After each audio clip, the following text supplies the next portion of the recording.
How to have a clear water garden part 2. This is my larger, almost 5,000 gallon water garden. As you can see, I have a few plants in with the koi, but because the koi are so destructive, the bulk of my plants are contained in netting. This is actually a minnow seining net draped with the ends anchored, holding my water hyacinths. There's a second net on the far side of the pond, again with all the ends anchored, and it's basically rigged so the fish cannot enter the netting. If they could, they would go in there and of course get trapped and destroy all the roots.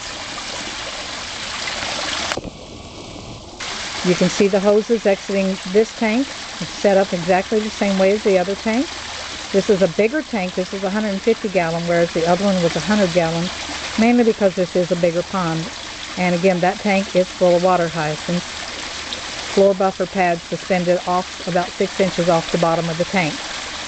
Once again, there is a pressure filter also on the far side that the water enters first and then goes into the bottom of the tank. In addition to that, I do have a second pressure filter. There's a skimmer at the far end. The hose comes around under the rocks and goes into this pressure filter and back in to the water garden for a little more filtering and aeration. My goal is to buy another hose, because this one obviously is pretty short, so that I can tuck this tank back around the back side out of sight. But again, the main filter to get rid of the algae are the water hyacinths. You need to keep them where the fish can't get to them, because the koi will destroy the roots, and that will destroy their ability to filter out the nutrients that the algae needs.